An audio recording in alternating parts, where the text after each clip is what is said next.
Assalamualaikum warahmatullahi wabarakatuh. Halo semuanya, balik lagi nih sama Fatma Aulia.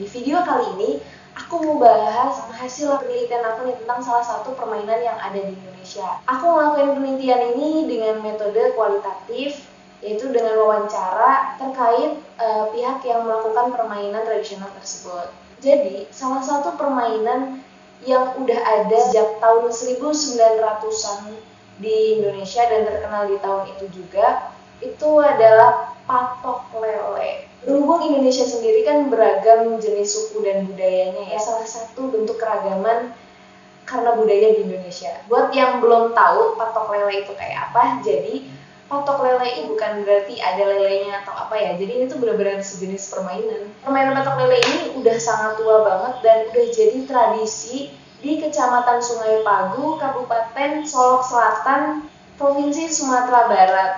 Tapi belum diketahui pasti dari mana asal-muasal permainan ini sendiri muncul ya, atau pertama kali ada. Cuman karena udah jadi turun-temurun generasi ke generasi berikutnya, jadi kurang tahu dari mana asal permainan ini sendiri. Biasanya permainan ini dilakukan oleh anak usia sekitar 7-15 tahun. Tapi kadang juga ada orang-orang yang di atas umur 15 tahun kadang ikutan bermain dengan permainan ini. Ada beberapa alat yang dibutuhkan untuk memainkan permainan ini. Yang pertama, kita butuh kayu. Jadi, kayunya itu ada dua ukuran. Jadi pertama yang panjang yang disebut kayu induk dan yang pendek yang disebut kayu anak. Jadi ukuran kayu yang panjang itu biasanya berukuran 30 cm dan yang kayu anak itu biasanya berukuran 10 cm. Tergantung juga sama kesepakatan mereka bermain atau tergantung dengan budaya mereka ya. Kadang ini bisa berbeda-beda. Jadi, patok lele itu punya beberapa sebutan atau banyak sebutan di beberapa daerah karena perbedaan budaya mungkin ya. Nah, di Jawa Barat sendiri gatrik. Kalau di Jawa Tengah dan sekitaran Jogja disebut dengan beting, di NTT itu disebut dengan kayu doi namanya, tapi bukan doi dia ya.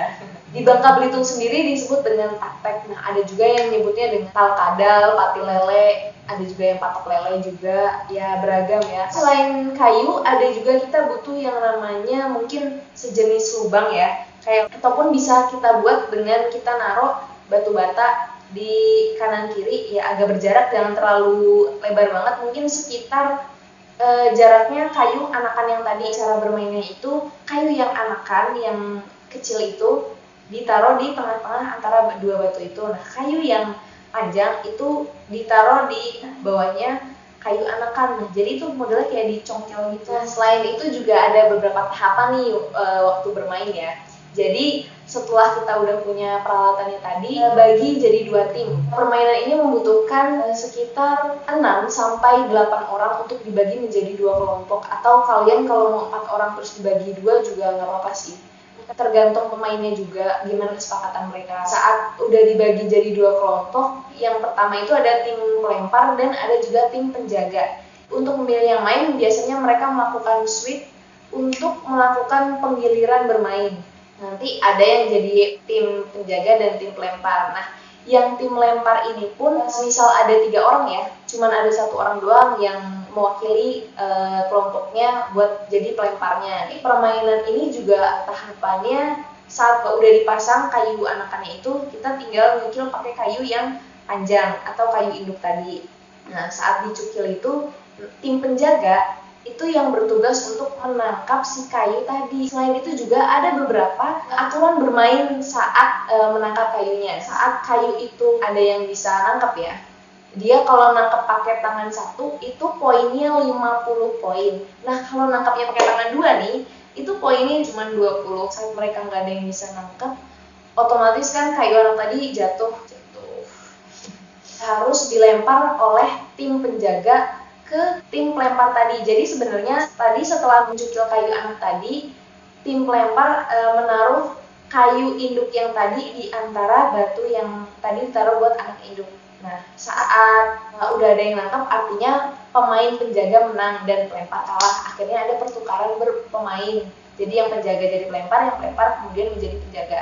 Tapi kalau misalnya penjaganya nggak bisa nangkap nih, atau nggak ada yang nangkep itu kayu anak, Akhirnya mereka harus melempar kayu anak tadi dari tempat jatuhnya kayu tadi ke kayu induk yang tadi ditaruh di antara bata tadi oleh tim pelempar. Nah, dari situ tim penjaga harus melempar kayunya supaya ngenain kayu induk tadi. Kalau misalkan kayu induk tadi kena, artinya tim pelempar kalah dan kemudian ada pergantian pemain.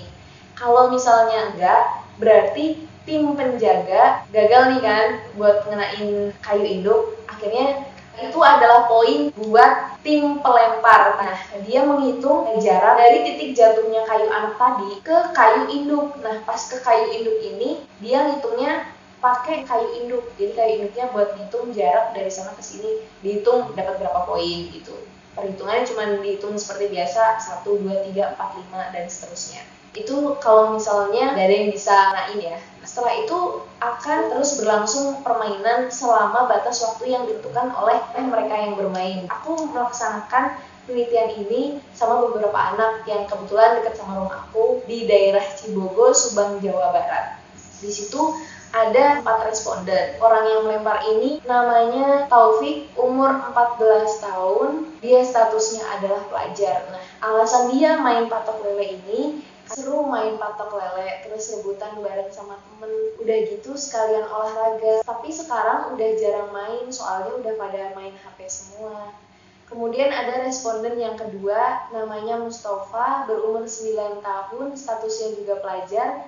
Alasan dia bermain, aku suka aja main patok lele bareng sama temen. Sebenarnya aku suka semua permainan, tapi aku tergantung yang aja. Kalau misalnya ngajak mainnya patok lele, ya aku main patok lele. Kalau main bola, aku juga ikutan main bola. Jadi tergantung teman, intinya begitu. Kemudian ada responden yang ketiga, namanya Farhan, umur 11 tahun. Alasan dia main patok lele, iya aku suka mainnya, karena aku suka dapet poin banyak kalau main patok lele. Tapi udah jarang, karena kalau main harus cari teman banyak biar rame, tapi udah pada nggak main. Responden yang keempat namanya Arif, berumur 10 tahun, statusnya juga pelajar. Alasannya kakak soalnya rame, terus kadang suka ada yang lucu pas main kepleset. Nah, intinya permainan ini membutuhkan regu atau kelompok dan beberapa orang untuk bermain. Udah pada jarang banget main permainan ini karena udah diganti ya sama era modern sekarang yang mereka masih umur belia udah dikasih yang namanya handphone, smartphone. Jadi mereka sosialisasi atau bermain sama temennya di luar rumah juga udah jarang. Selain itu karena permainan ini juga membutuhkan tempat yang luas ya. Kadang kan di beberapa daerah sekarang udah padat penduduk, jadi beberapa anak mungkin enggan untuk bermain permainan ini. Jadi manfaat permainan ini adalah yang pertama, kita tahu permainan ini membutuhkan ketangkasan dan kelincahan saat menangkap kayu yang dilemparkan oleh temannya. Selain itu, saat kita melakukan perhitungan saat bermain, itu kan juga kita belajar matematika. Kita belajar berhitung dari 1, 2, 3, 4, 5. Saat mereka bermainnya beregu, mereka akan membutuhkan yang namanya kerja sama tim untuk melakukan permainan tersebut. Jadi nggak boleh tuh ada yang namanya berebut. Cuman karena tadi di contohnya itu permainannya karena perseorangan ya, jadi mereka ada kompetisi di permainan itu. Selain itu, permainan ini juga melatih sportivitas mereka dalam bermain, dan meningkatkan sosialisasi kita dalam pergaulan bersama teman-teman. Karena permainan ini kan butuh yang namanya banyak orang dan butuh teman-teman ya. Permainan patok lele ini selain bisa dijadikan salah satu pilihan bagi anak, permainan ini juga bisa jadi sarana belajar untuk anak karena adanya perhitungan dalam permainan ini dan juga perbandingan ukuran panjang. Selain matematika, anak juga belajar mengatur strategi gimana caranya biar bisa menangkap kayunya. Nah, permainan ini sendiri ada nilai kehidupannya. Jadi beberapa orang yang kurang bisa sadar ya, makna yang aku tangkap dari permainan patok lele ini, karena permainan itu beregu, artinya kita juga membutuhkan orang lain dalam kehidupan kita, dan kita juga saling tolong menolong sama orang lain. Karena manusia itu nggak bisa hidup sendiri, makanya manusia butuh yang namanya orang lain. Selain itu juga pemenang di sini dia bisa berhasil atas kerjasama timnya ataupun kelompoknya. Itu kira-kira makna yang bisa aku tangkap dari permainan ini. Kurang lebihnya mohon maaf. Wassalamualaikum warahmatullahi wabarakatuh. Bye.